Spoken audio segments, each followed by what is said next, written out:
All right, Adrian Wojnarowski just reporting the Timberwolves-Nets game is going to be postponed. Sources telling ESPN. Our Emily Kaplan reporting that the NHL is also considering postponing their game that involves the Minnesota Wild tonight.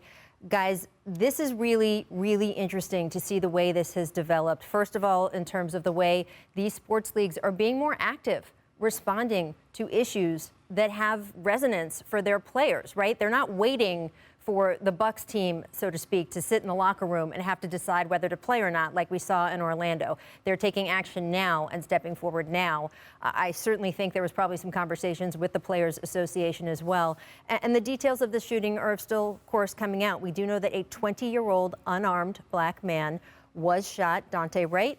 There is body cam video of the entire thing. It has been played in its entirety for the media, so there is some transparency here, and they are working through what happened. The police officer who briefed the media talking about it as a, quote, accidental discharge of the weapon.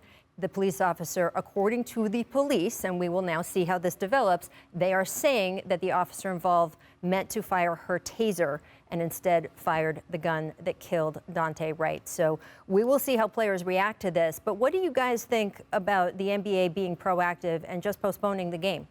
What do you got, Richard? Well, I think obviously, this is a very sensitive subject. I have not seen the video. I know a little bit about the details, but ultimately people need to understand the right to protest is in our Constitution, right? It's in our Constitution. And now that protests are now starting to happen in sports leagues, we're not going backwards. We're not going backwards. The cat is out of the bag. Like, this is a part of it. And when people see whatever is going on in different communities and they don't appreciate it, then like protests are something that this country was built on. So whether you like it in sports or not, this is the reality. So you need to start addressing what is going on. And so I applaud the league. I applaud all the sports leagues that want to take a moment and say, like, we're not in a place that we want to play a game tonight. This is something that needs to be addressed. And a lot of players that come from these communities that have seen this their entire lives, they are fed up and, they want action. And so I respect all the leagues and all the players, and I'm glad that they're being proactive as this information is coming out.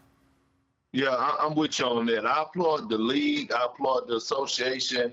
I applaud the ownership. I applaud everyone who's standing behind their players, right? But I want to give a special applause to the players, because they're the ones that are holding people accountable and holding their feet to the fire and not accepting anything. They're seeing a bigger picture. And right now, especially in the NBA, we have a group of young African-American brothers that are heavily invested in their communities, and they're doing the right thing. Like, we're talking about guys that are at the age of 24 years old, 29 years old, 25, 23, 19, or whatever the case may be, and they're being socially active and being leaders and standing on that front line and holding their owners accountable and making sure that they stand with them. It's a beautiful thing to see what the direction that the NBA alone is going in. The NBA is in great hands for the leadership with the players, and I want to applaud them.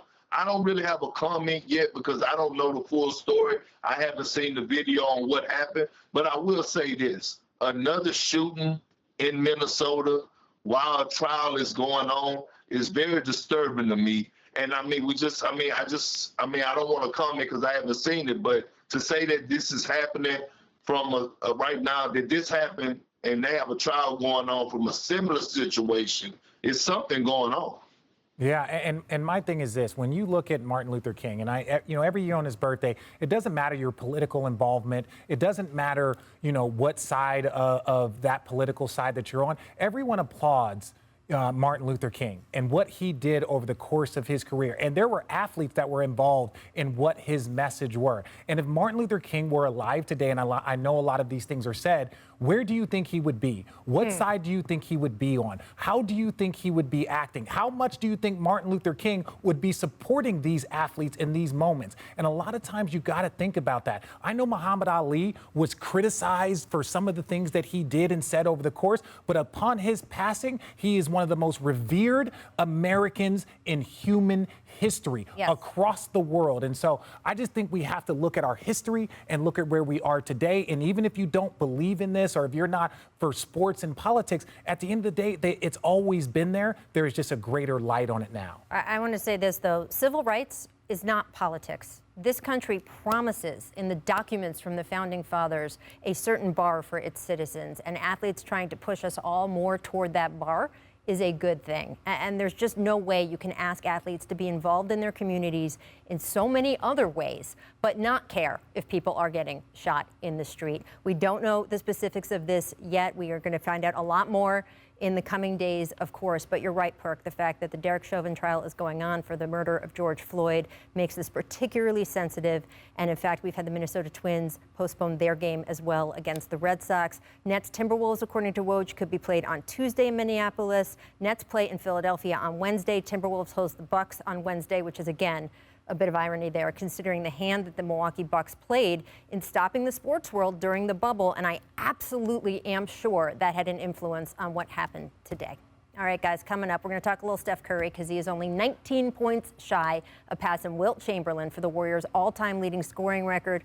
Will he get there tonight? That is next. But really glad that we had time for this conversation, and I applaud the NBA for what they did.